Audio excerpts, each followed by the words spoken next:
السلام عليكم ورحمة الله وبركاته. بسم الله الرحمن الرحيم. الحمد لله رب العالمين وصلوات ربي وسلامه على النبي الأمين نبينا محمد وعلى آله وصحبه أجمعين. أما بعد. প্রশংসা গুণগান হামদ এবং তারিফ সেই মহান অধিপতি আল্লাহ সুবহানাহু ওয়া তাআলার নিমিত্তে পেশ করছি, যিনি আজকে আমাদেরকে জুবাইল দাওয়াহ অ্যান্ড গাইডেন্স সেন্টারের এই ক্লাস কক্ষে সাপ্তাহিক তাফসীর ক্লাসে উপস্থিত হওয়ার তৌফিক দান করেছেন। এই জন্য আমরা সকলেই আল্লাহ সুবহানাহু ওয়া তাআলার দরবারে অন্তঃস্থল থেকে কৃতজ্ঞতা বাণী উচ্চারণ করি, সকলেই পড়ি আলহামদুলিল্লাহ। অতঃপর সালাত সালাম আবু আবারিতে শান্তির ধারা বর্ষিত হোক প্রাণপ্রিয় নবী মুহাম্মদ রাসূলুল্লাহ সাল্লাল্লাহু আলাইহি ওয়াসাল্লামের প্রতি। আসুন আমরা প্রিয় নবীর প্রতি হৃদয়ের সবটুকু আবেগ, উচ্ছ্বাস ও ভালোবাসা মিশিয়ে সালাত সালাম পেশ করি, সকলেই পড়ি সাল্লাল্লাহু আলাইহি ওয়াসাল্লাম। মুহতারাম মুআজ্জাজ প্রাণপ্রিয় উপস্থিতি, সম্মানিত সাথী বন্ধুগণ, আমরা সূরাতুল হুজুরাতের উপরে ধারাবাহিক তাফসীর করে আসছিলাম। তদনুযায়ী আজকে আমাদের সামনে যেই আয়াতটি রয়েছে সেটি হচ্ছে সূরা হুজুরাতের 11 নম্বর আয়াত। সাথী বন্ধুগণ, আমরা ইতিপূর্বে জেনেছি আল্লাহ সুবহানাহু ওয়া তাআলা সূরা হুজুরাতের মধ্যে আল্লাহ এবং তার রাসূলের সাথে আমাদের কী ধরনের আচরণ হওয়া উচিত, তাদের প্রতি সম্মান, শ্রদ্ধা, আদব এবং আনুগত্য কেমন হওয়া দরকার, প্রথম দিকের আয়াতগুলোতে এ মর্মে আলোচনা করা হয়েছে। এরপরে মুসলিমদের পারস্পরিক সম্পর্ক কেমন হওয়া উচিত, যদি মুসলিমরা একে অপরের সাথে কোনো ভুল বুঝাবুঝি, ঝগড়াঝাঁটি, মারামারি, কাটাকাটি ইত্যাদিতে লিপ্ত হয়, তাহলে সেই ক্ষেত্রে অন্যদের কি করণীয় সেটা আমরা গত আলোচনায় জেনেছি। আর তা হলো, মুমিনদের দুটি দল যদি পরস্পরে দ্বন্দ্ব সংঘর্ষে লিপ্ত হয়, তবে অন্যদের কর্তব্য হচ্ছে উভয়ের মাঝে ন্যায়সঙ্গতভাবে ইনসাফের সাথে সমঝোতা করে দেওয়া, তাদের মধ্যে মীমাংসা করে দেওয়া। এক্ষেত্রে অবশ্যই ন্যায়পরায়ণতা এবং ইনসাফ বজায় রাখতে হবে। কোনো দল, বংশ, বন্ধুত্ব বা অন্য কোনো কারণে কোনোভাবেই এক পক্ষে অন্যায়ভাবে ফয়সালা দেওয়া যাবে না। মোট কথা, ইনসাফ ভিত্তিক বিচার ফয়সালা করতে হবে। যারা ইনসাফ করে আল্লাহ সুবহানাহু ওয়া তাআলা তাদেরকে ভালোবাসে। প্রিয় বন্ধুগণ, আজকের যে আলোচ্য আয়াত সেটি মুসলিমদের পারস্পরিক সম্পর্ক এবং সামাজিক জীবনের জন্য অত্যন্ত গুরুত্বপূর্ণ একটি আয়াত। এটি পারস্পরিক ব্যক্তিগত সম্পর্কের ক্ষেত্রে যেমন গুরুত্বপূর্ণ, তেমনি সামাজিক অঙ্গনে সমাজে লোকজন একে অপরের সাথে কীরূপ আচরণ করবে, তাদের মধ্যে কেমন সম্পর্ক থাকা উচিত, সে বিষয়ে অত্যন্ত গুরুত্বপূর্ণ। আজকের আয়াতের শিক্ষা যদি কোনো জাতি, কোনো গোষ্ঠী, কোনো সমাজ নিজেদের ভিতরে বাস্তবায়িত করতে পারে, নিঃসন্দেহে সমাজের মধ্য থেকে বিশৃঙ্খলতা, একে অপরের প্রতি কুধারণা, সম্মানহীনতা, দ্বন্দ্ব, সংঘর্ষ, ভুল বুঝাবুঝি প্রায় বিলুপ্ত হতে বাধ্য। আসলে আমরা দেখি এই আয়াতে কারিমা রব্বুল আলামিন আমাদেরকে কি দিক নির্দেশনা দিয়েছেন। আল্লাহ সুবহানাহু ওয়া তাআলা সূরাতুল হুজুরাতের মধ্যে ইরশাদ করছেন, আউযু বিল্লাহি মিনাশ শাইতানির রাজীম, বিসমিল্লাহির রহমানির রহিম। ইয়া আইয়ুহাল্লাযীনা আমানু লা ইয়াসখার কওমুম মিন কওমিন আসা আন ইয়াকুনু খায়রাম মিনহুম ওয়ালা নিসাউম মিন নিসাইন আসা আন ইয়াকুননা খায়রাম মিনহুন ওয়ালা তালমিজু আনফুসাকুম ওয়ালা তানাবাজু বিল আলকাব বি'সাল ইসমুল ফুসুক বা'দাল ঈমান ওমান লাম ইয়াতুব ফাউলাইকা হুমুয যালিমুন। আল্লাহ সুবহানাহু ওয়া তাআলা এই আয়াতে কারিমের মধ্যে ইরশাদ করছেন, ইয়া আইয়ুহাল্লাযীনা আমানু, হে ঈমানদারগণ। আল্লাহ তাআলা ডাক দিচ্ছেন কাদেরকে? মুমিনদেরকে ডাক দিচ্ছেন, যারা আল্লাহ এবং তার রাসূলকে বিশ্বাস করে, আখিরাতকে বিশ্বাস করে, কোরআনের প্রতি যারা বিশ্বাস রাখে, ইসলামকে যারা নিজেদের জীবনে ধারণ করেছে, প্রিয় নবীকে যারা আদর্শ হিসেবে গ্রহণ করে নিয়েছে, আল্লাহ সুবহানাহু ওয়া তাআলা তাদেরকে আহ্বান করছেন এই আয়াতে কারিমার মধ্যে। আব্দুল্লাহ ইবনে মাসউদ রাদিয়াল্লাহু তাআলা আনহু বলেছেন যে যখন কোরআনে কারিমে কোথাও ইয়া আইয়ুহাল্লাযীনা আমানু, হে ঈমানদারগণকে ডাক দেওয়া হবে, তখন তোমরা মনোযোগ দিয়ে শ্রবণ করো। কেননা এরপরে আল্লাহ সুবহানাহু ওয়া তাআলা তোমাদের জন্য হয়তো কোনো আদেশ করবেন যেটা তোমাদের জন্য কল্যাণকর, অথবা কোনো বিষয়ে নিষেধ করবেন যেটা করলে তোমরা ক্ষতিগ্রস্ত হবে। মোট কথা, আল্লাহ সুবহানাহু ওয়া তাআলা যখনই কোরআনে কারীমের মধ্যে ইয়া আইয়ুহাল্লাযীনা আমানু, হে ঈমানদারগণ, হে মুমিনগণ, হে বিশ্বাসীগণ বলে আহ্বান করে, তখনই আমাদের উচিত খুব মনোযোগ দিয়ে এর পরের কথাগুলো শ্রবণ করা। কেননা আল্লাহ সুবহানাহু ওয়া তাআলা এমনিতে ডাক দিচ্ছেন না, অবশ্যই কিছু বলবেন। আল্লাহ সুবহানাহু ওয়া তাআলা এখানে কি বলছেন যে লা ইয়াসখার কওমুম মিন কওম, কোনো কওম যেন অন্য কওমের লোককে, কোনো সম্প্রদায়ের লোক অন্য কোনো সম্প্রদায়ের লোককে যেন হেয় বা তুচ্ছ তাচ্ছিল্য না করে, তুচ্ছ মনে না করে, কেউ যেন কাউকে হেয় প্রতিপন্ন না করে। আশা আন ইয়াকুনু খায়রাম মিনহুম, হতে পারে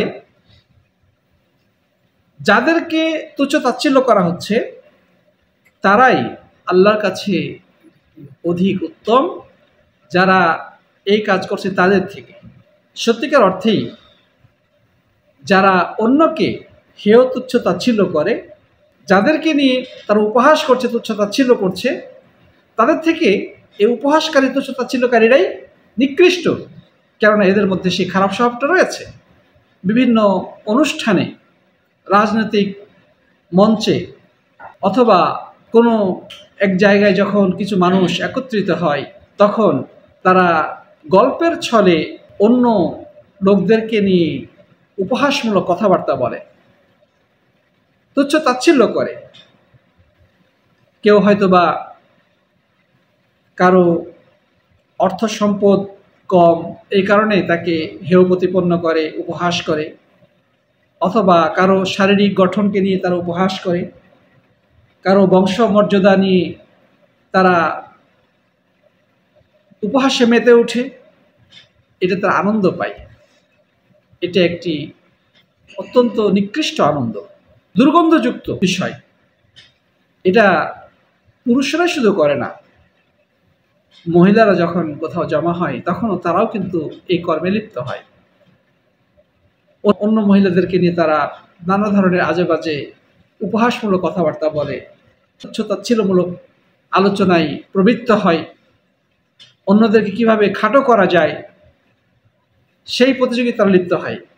তাদের দোষ ত্রুটিগুলো আলোচনা করে তাদেরকে সমাজে খুব নিচুভাবে উপস্থাপনা করা হয়। এগুলো আমাদের সমাজে আছে না নাই? এগুলো ব্যাপক আকারে আছে। যেই সমাজের মধ্যে এই ব্যাধিগুলো থাকবে, নিঃসন্দেহে ওই সমাজ অসুস্থ সমাজ। যে ব্যক্তির মধ্যে এই চরিত্র থাকবে সে একজন চরিত্রহীন, নিকৃষ্ট স্বভাবের মানুষ। সেই ব্যক্তি যে সমাজে থাকবে ওই সমাজকে সে কলুষিত করবে। ওই সমাজ অসুস্থ হতে বাধ্য যদি এই জাতীয় লোক সমাজে বসবাস করে। প্রিয় বন্ধুগণ, আল্লাহ সুবহানাহু ওয়া তাআলা অবশ্যই মানুষের এই হীন চরিত্র সম্পর্কে ভালো করেই জানেন যে মানুষের মধ্যে এই ধরনের স্বভাব রয়েছে, যার কারণে তিনি মানব জাতিকে সতর্ক করে দিচ্ছেন যে সাবধান, তোমরা একে অপরকে কোনোভাবেই হেয় প্রতিপন্ন করবে না, তুচ্ছ তাচ্ছিল্য করবে না, উপহাস করবে না, কেউ কাউকে খাটো নজরে দেখবে না। এটা শুধু পুরুষরাই করে তা না, নারীরাও এটার সাথে জড়িত। তার কারণে আল্লাহ সুবহানাহু ওয়া তাআলা বিশেষভাবে নারীদের কথা উল্লেখ করে দিয়েছেন যে ওয়ালা নিসাউম মিন নিসা, কোনো মহিলাও যেন অপর কোনো মহিলাকে তুচ্ছ তাচ্ছিল্য, হেয় প্রতিপন্ন কিংবা উপহাস না করে। আশা ইয়াকুননা খায়রাম মিনহুন্না, কেননা যারা আজকে উপহাস করছে তাদের থেকে, যাদেরকে উপহাস করা হচ্ছে, যাদেরকে অত্যন্ত নিচুভাবে উপস্থাপনা করা হচ্ছে, তারাই অধিক উত্তম হতে পারে। তাহলে এই বিধান পুরুষদের ক্ষেত্রে যেমন প্রযোজ্য, নারীদের ক্ষেত্রেও প্রযোজ্য। পুরুষ বা নারী যেই হোক না কেন, আল্লাহর এই বিধানটি সমভাবে সকলের উপরে প্রযোজ্য। কোনো পুরুষের জন্য যেভাবে অন্য কোনো মানুষকে হেয় প্রতিপন্ন করা বা অন্যের শারীরিক গঠন, অর্থ সম্পদ, বংশমর্যাদা ইত্যাদি নিয়ে উপহাস করা জায়েজ নেই, কোন নারীর জন্য এটা জায়েজ নেই, এটি সম্পূর্ণ হারাম। আল্লাহ নবী সাল্লাল্লাহু আলাইহি ওয়াসাল্লাম বলেছেন যে একজন মানুষ নিকৃষ্ট হওয়ার জন্যে এতটুকুই যথেষ্ট যে সে তার অন্য কোনো ভাইকে হেয় প্রতিপন্ন করে, তুচ্ছ তাচ্ছিল্য করে।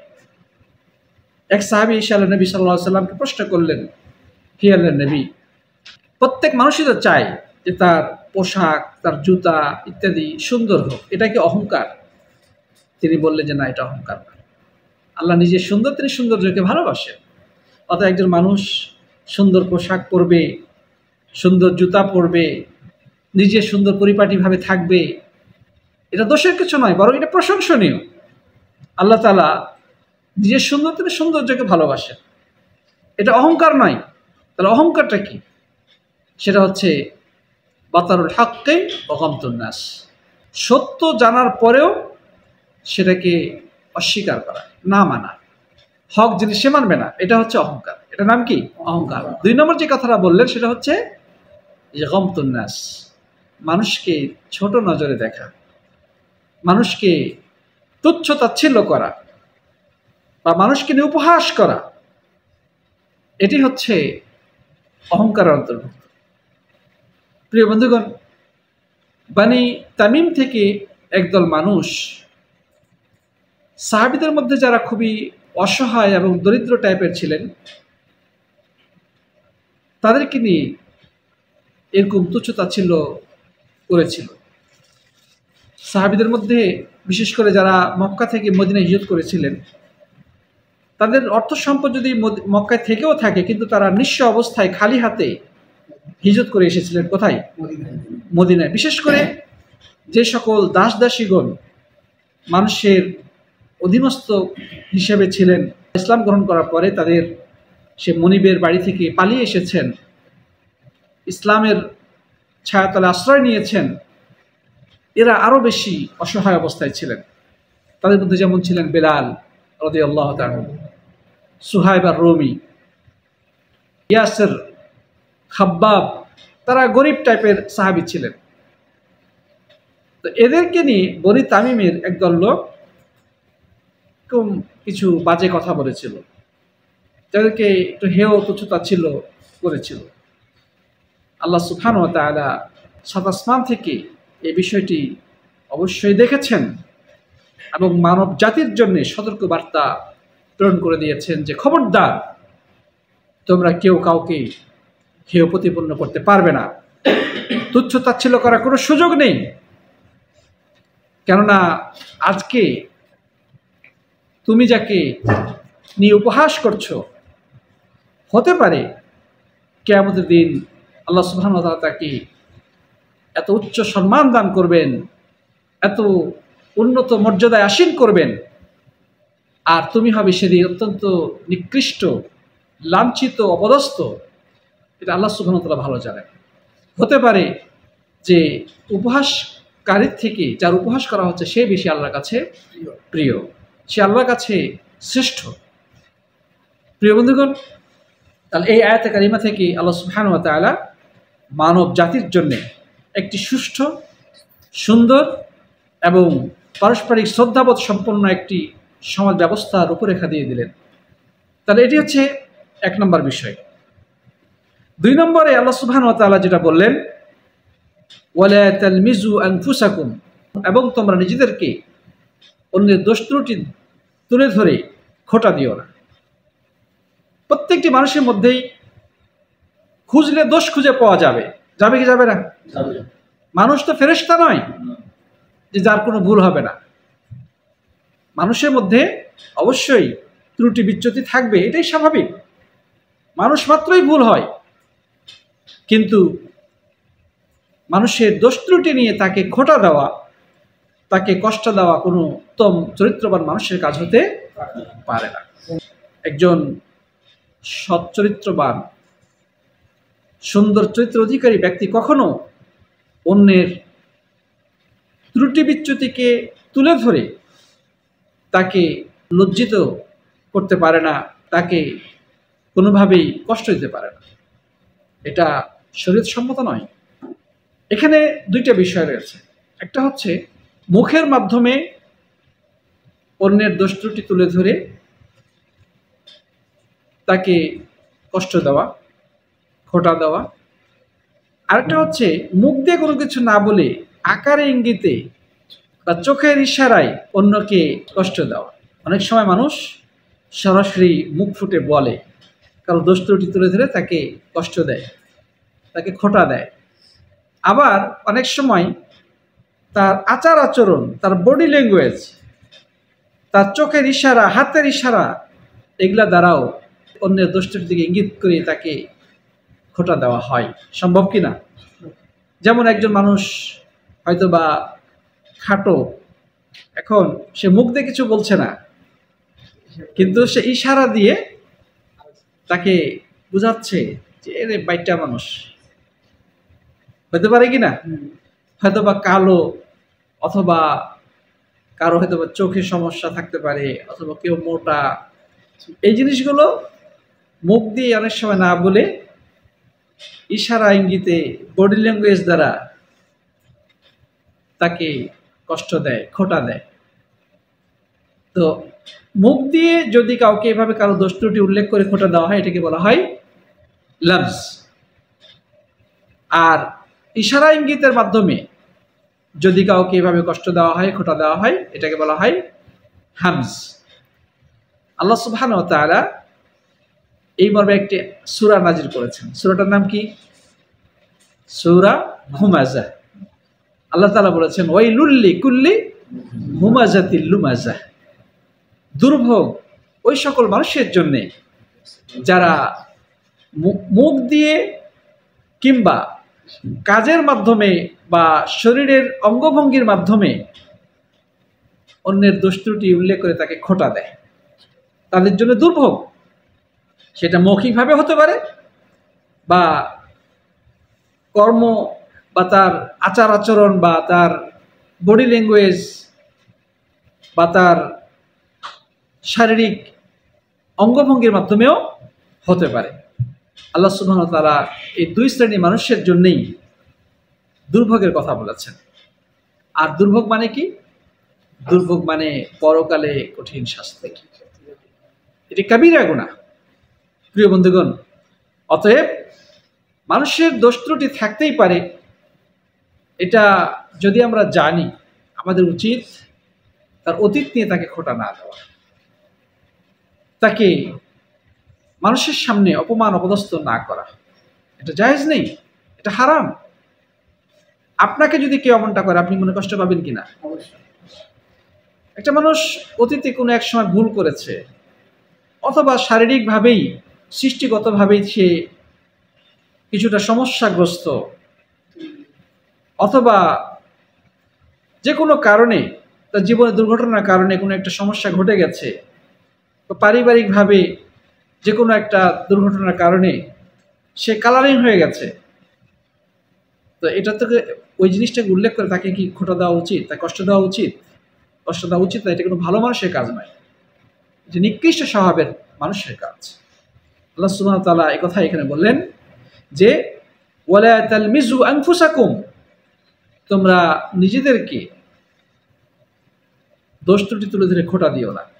আজকে তুমি যদি কারো ক্ষেত্রে এমনটি করো, সেও কিন্তু তোমাকে এমনটি করতে পারে।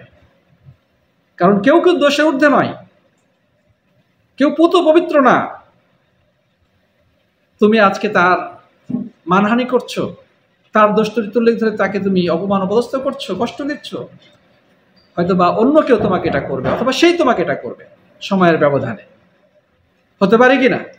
এই জন্য আল্লাহ সুবহানাহু ওয়া তাআলা এখানে বলে দিলেন ওয়ালা তালমিজু আনফুসাকুম, তোমরা নিজেদেরকে দোষ ত্রুটি তুলে ধরে খোঁটা দিও না।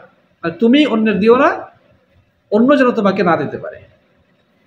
তার 2 নম্বর বিষয় আমরা এখানে পেয়ে গেলাম। 3 নম্বর যে পয়েন্ট এখানে বলা হচ্ছে ওয়ালা তানাবাজু বিল আলকাব, তোমরা খারাপ উপাধি দ্বারা কাউকে আহ্বান করো না। খারাপ উপাধি বলতে যেই উপাধি শুনলে সে কষ্ট পাবে। প্রত্যেকটা মানুষের নিজস্ব একটা নাম রয়েছে, তার বাবা মা তাকে সুন্দর একটা নাম দিয়েছে, আপনি প্রয়োজনে তাকে ওই নাম ধরে ডাকবেন অথবা সম্মানসূচক শব্দ দ্বারা তাকে আপনি ডাকবেন। এটি একজন ভদ্র এবং চরিত্রবান মানুষের আচরণ হওয়া উচিত। কিন্তু কাউকে যদি খারাপ উপাধি দিয়ে ডাকা হয়, সে মনে খুব খুশি হবে না কষ্ট পাবে? নিঃসন্দেহে সে মনে কষ্ট পাবে। প্রিয় বন্ধুগণ, যেমন একজন ব্যক্তি কালো, তখন আপনি ওকে ডাকতেছেন কি বলে? কালু, কাল্লা। অথবা একটা মানুষ ন্যাংরা, আপনি তাকে ন্যাংরা বলে ডাকছেন। একটা মানুষের চোখের সমস্যা আছে, ওকে আপনি টেরা, কানা, বা কাউকে লুলা, অথবা কাউকে বলতেছেন নির্বোধ, অথবা অনেকেই ডাকার সময় এই ছাগল, এই গাধা, এই ভেড়া, এই কুত্তা, এই সুর, এগুলো বলে ডাকি কিনা? এগুলো সবই হচ্ছে এই আয়াতের অন্তর্ভুক্ত, অন্যকে খারাপ উপাধি দিয়ে ডাকা। অথবা এমনও হতে পারে, এমনও ঘটেছে যে কোনো একজন ব্যক্তি আগে ইহুদি ছিলেন, খ্রিস্টান ছিলেন, কিন্তু ইসলাম গ্রহণ করার পরে তাকে ওই ইহুদি, ওই খ্রিস্টান, ওই হিন্দু, ওই চামার এভাবে করে ডাকা হয়, সে কষ্ট পাবে কিনা? এবং সাহাবীদের সময় এমনটি ঘটেছে। কোনো একজন সাহাবীর ব্যাপারে এমনটি এসেছে যে কাইস ইবনে শাম্মাসের ব্যাপারে একটা কথা বলা হয়ে থাকে যে কাইস ইবনে শাম্মাস রাদিয়াল্লাহু তাআলা আনহু, তিনি আল্লাহ নবী সাল্লাল্লাহু আলাইহি সাল্লাম মসজিদে ফজর নামাজের পরে সাহাবীদেরকে বিভিন্ন কিছু তালিম দিতেন, শিক্ষা দিতেন। তো কাইস ইবনে শাম্মাস রাদিয়াল্লাহু তাআলা আনহু তিনিও সেই বৈঠকে উপস্থিত হতেন, কিন্তু একদিন বিলম্ব হয়ে গেছে। তো উনি বসার জায়গা পাচ্ছিলেন না। তখন তিনি লোকজনের উপর দিয়ে একেবারে রাসূলের সামনে চলে গেছেন। তো একজন লোকের পিছনে বসছেন। তো ওই যা বলতেছেন, ভাই একটু জায়গা দেন, আমাকে জায়গা দেন, আমি একটু বসি।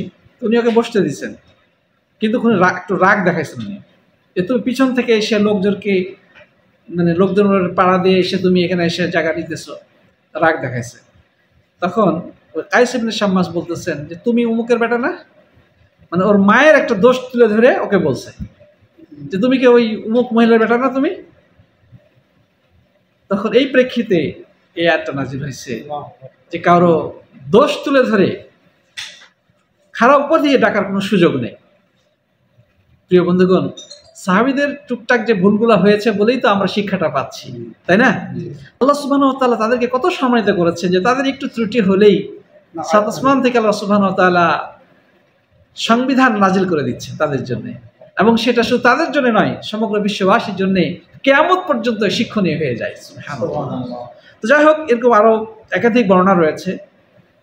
তো সব মিলে কথা হচ্ছে যে মানুষকে খারাপ পথে ডাকার কোনো কি নাই, সুযোগ নেই। একজন ভদ্র মানুষ অপর মানুষকে আহ্বান করবে সম্মানজনক শব্দে, এমন শব্দ দিয়ে ডাকা উচিত যে শব্দটা শুনলে সে খুশি হবে।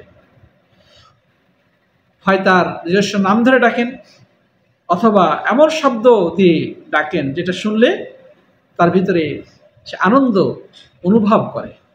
মানুষকে যদি সম্মানজনক শব্দ দিয়ে আহ্বান করা হয়, তাহলে সে মনের দিক থেকে আনন্দিত হয় এবং ওই ব্যক্তিকে সে ভালোবাসে। কিন্তু যে মানুষকে খারাপ নাম দিয়ে ডাকে, আজেবাজে উপাধি দিয়ে ডাকে, সে কষ্ট পায় এবং কোনোভাবে এটা মেনে নেয় না। এটা মানুষের নেচার, এটাই স্বাভাবিক। প্রিয় বন্ধুগণ, আল্লাহ সুবহানাহু ওয়া তাআলা এরপরে যেটা বলছেন, বিসাল ইসমুল ফুসুক বা'দাল ঈমান। ফাসিকি জিনিসটা হচ্ছে খুবই খারাপ ঈমানের পরে। একজন মানুষ ঈমান আনার আগে নানা ধরনের পাপ কর্ম করেছে, নানা ধরনের সমস্যা তার মধ্যে ছিল, ঈমান আনার পরেও যদি আবার ওগুলোই সে পুনরাবৃত্তি করে, ওগুলো যদি সে ঘুরে ফিরে ওই খারাপ কাজগুলো করে, ওই ফাসিকি কাজটা করে, এটা কতটা নিকৃষ্ট, তাই না? মানুষ না জানার আগে অনেক ভুল ত্রুটি করতে পারে, কিন্তু যখন সে জানলো, শিখলো, বুঝলো এটা সঠিক, এটা বেঠিক, এটা ন্যায়, ওটা অন্যায়, জানার পরেও সে যদি আবারও ওইটাই কাজ করে, তাহলে নিঃসন্দেহে এটা খুবই খারাপ জিনিস। এই ফাসিকি অর্থাৎ এই মানুষকে বদনাম, মানুষকে অপমান, অপদস্থ করা, তুচ্ছতাচ্ছিল্য করা, উপহাস করা, কারো দোষ ত্রুটি তুলে ধরে তাকে খোঁটা দেওয়া, টিটকারি করা, অথবা খারাপ পথে ডাকা, এগুলো সবই হচ্ছে ফাসিকি কাজ, গুনাহের কাজ।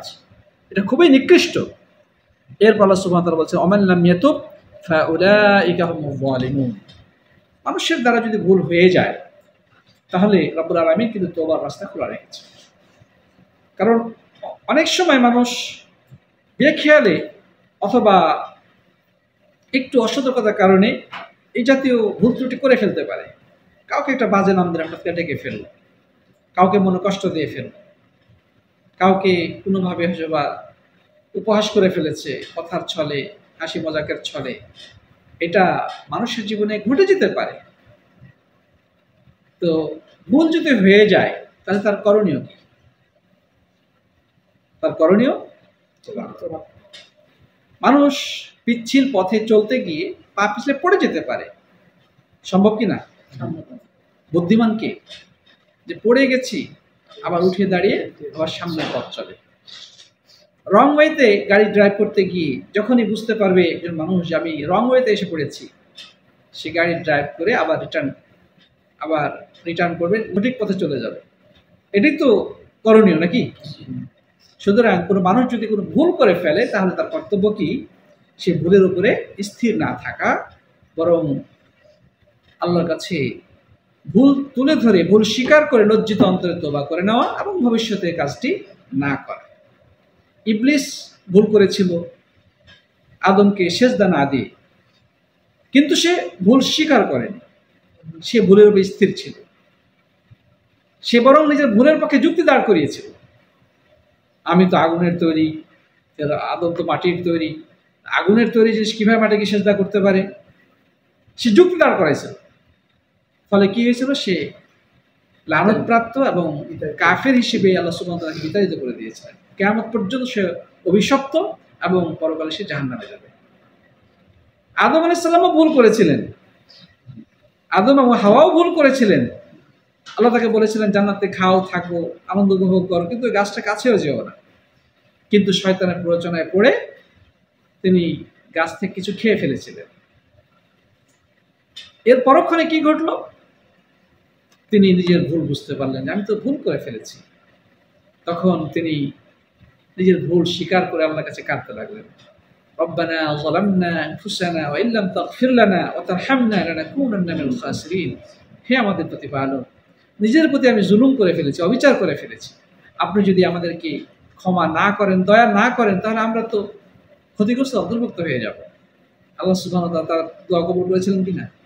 আল্লাহ তাআলা তাকে ক্ষমা করে দিয়েছিলেন এবং তাকে নবুয়ত দিয়ে সম্মানিত করেছিলেন। সুবহানাল্লাহ। এই জন্য যারা ভুল করার পরে তওবা করে তারা আদম আলাইহিস সালামের অনুসারী, আর যারা ভুল করার পরে স্থির থাকে, তওবা না করে বরং উল্টা যুক্তি দাঁড় করায়, তারা হচ্ছে ইবলিসের অনুসারী। আল্লাহ সুবহানাহু ওয়া তাআলা এখানে এটাই বলছেন, ওমান লাম ইয়াতুব ফাউলাইকা হুমুয যালিমুন।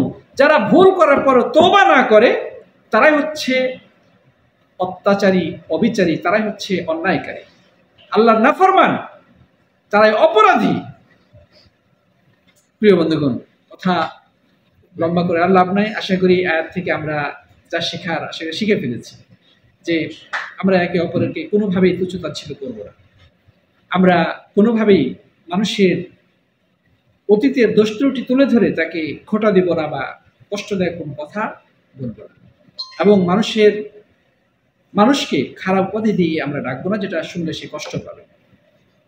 যদি এগুলো করতে পারি তাহলে আমরা ব্যক্তিগতভাবে যেভাবে সুন্দর চরিত্রবান মানুষ হিসেবে আল্লাহর কাছে পরিগণিত হব, আমাদের সমাজটা হবে সুন্দর, পবিত্র এবং পারস্পরিক সহমর্মিতা, ভালোবাসা এবং ভ্রাতৃত্বের বন্ধনে আবদ্ধ একটি সুন্দর সমাজ ব্যবস্থা আমরা উপহার হিসেবে আল্লাহ সুবহানাহু ওয়া তাআলার কাছ থেকে লাভ করবে। আল্লাহ আমাদের সবাইকে তৌফিক দান করুন। যদি আমরা কখনো ভুল করে থাকি, যে ব্যক্তির সাথে আমরা এ ধরনের অন্যায় করেছি তার কাছ থেকে ক্ষমা চেয়ে নেব, পাশাপাশি রব্বে কারীমের দরবারেও আমরা ভুল স্বীকার করে ক্ষমা চেয়ে নেব এবং আগামীতে আল্লাহর কাছে ওয়াদা করবো যেন আর কখনোই এই কাজে আমরা জেনে বুঝে লিপ্ত না হই। তবে রব্বুল আলামিন ইনশাআল্লাহ আমাদের ক্ষমা করবে। আল্লাহ তাআলা সবাইকে তৌফিক দান করুন। আমিন। জাযাকুমুল্লাহু খাইরান। হাদা ওয়া সাল্লাল্লাহু আলা নবিয়িনা মুহাম্মদ ওয়া আলা আলিহি ওয়া সাহবিহি আজমাইন। আসসালামু আলাইকুম ওয়া রাহমাতুল্লাহি ওয়া বারাকাতুহু। কারো ভিতরে যদি ভুল থাকে তাকে সংশোধন করার জন্য কিভাবে বলা যেতে পারে? যেমন আমার ভিতরে কিছু ভুল আছে, আমাকে সংশোধনের জন্য কিভাবে আপনি বলবেন? ধন্যবাদ। যদি দেখি যে একজন ভাই সে ভুল করছে, তাহলে সবচেয়ে উত্তম হলো, সবচেয়ে সঠিক পদ্ধতি হলো যে তার যদি ব্যক্তিগত ভুল হয়, হয়তো বা কোনো একটা গুনার কাজ করছে বা করেছে, আপনি সেটা জেনেছেন, অথবা সে এমন কিছু কাজ করছে যেগুলো আসলে শরীয়তে এটা গুনাহের কাজ, তাহলে আপনি প্রথমত চেষ্টা করবেন তার সামনে তার সাথে দেখা করে গোপনে তাকে বিষয়টি বুঝিয়ে বলা এবং সংশোধন করার চেষ্টা করা। প্রকাশ্যে মানুষের সামনে তার দোষ ত্রুটি উল্লেখ করা উচিত নয়। এটা দ্বারা সে লাঞ্ছিত হয়। ইমাম শাফি রাহিমাহুল্লাহ বলেছেন, তুমি যদি আমাকে মানুষের সামনে প্রকাশ্যে আমার দোষ ত্রুটি তুলে ধরে আমাকে সংশোধন করো, এটা সংশোধন নয়, এটা হচ্ছে আমাকে লাঞ্ছিত করার সমতুল্য। মানুষের সামনে আমাকে তুমি অপদস্থ করলে, তুমি মানুষের সামনে আমাকে অপমান করলে। আর যদি তুমি আমাকে গোপনে আমার দোষটা ধরিয়ে দাও, তাহলে তুমি আমার কল্যাণকামী বন্ধু, তুমি কল্যাণকামী বন্ধুত্বের পরিচয় দিলে। এই জন্যে ব্যক্তিগত বা গোপন দোষ ত্রুটি যদি আপনার কাছে কারো ব্যাপারে আপনি জানেন বা আপনি দেখে থাকেন, তবে খবরদার মানুষের সামনে তাকে কোনোভাবেই নসিহত করতে যাবেন না। ওই দোষ ত্রুটি উল্লেখ করে কখনোই মানুষের সামনে তাকে উপদেশ দিতে যাবেন না, কারণ এটা প্রকারান্তরে তাকে অপমান করা হয়। বরং চেষ্টা করবেন অত্যন্ত গোপনে আন্তরিকতার সাথে, আর সাথে সুন্দর হাসি মুখে কথা বলে যে আপনার একটা কথা আমি জানলাম, অথবা আমি একটা জিনিস দেখেছি, অথবা একটা জিনিস আপনাকে বলতে চাই, আপনি কিছু মনে না করলে আমি একটু আপনাকে বলতে চাই। হ্যাঁ বলেন। তখন আপনি তাকে সুন্দরভাবে বুঝিয়ে বলবেন। এই লোকটা আসলে খুশি হবে যে না, আমি একটু কাউকে বলি না, শুধু আপনার জন্য আমি আপনাকে শুধু গোপনভাবে বলতে চেষ্টা করলাম। ওই লোকটা আলহামদুলিল্লাহ ভাই, ধন্যবাদ, শুক্রিয়া, আপনি আমাকে বলেছেন, এই জন্য। এখানে আবার রেগে যাওয়া ঠিক না। যার দোষটা ধরে যাকে সংশোধন করতে বলা হবে, নসিহত করা হবে, আর উচিত না যে সে রেগে যাবে, না, উচিত হবে ধন্যবাদ, শুক্রিয়া, আমি আসলে ভুল করেছি বা আসলে বিষয়টা জানতাম না, অথবা আসলে আমি শয়তানের প্ররোচনায় কাজটা করে ফেলেছি, দোয়া করবেন আল্লাহ যেন আমাকে মাফ করেন, ভবিষ্যতে না হয়, আর আপনি আমাকে ভুলটা ধরিয়ে দিয়েছেন, এই জন্য আপনাকে আমি কৃতজ্ঞতা জানাচ্ছি, শুক্রিয়া জানাচ্ছি, জাযাকাল্লাহু খাইরান, এটা বলা হচ্ছে। তো ঠিক আছে, জাযাকুমুল্লাহু খাইরান। হাদা ওয়া সাল্লাল্লাহু আলা নবিয়িনা মুহাম্মদ ওয়া আলা আলিহি ওয়া সাহবিহি আজমাইন। আসসালামু আলাইকুম ওয়া রাহমাতুল্লাহ।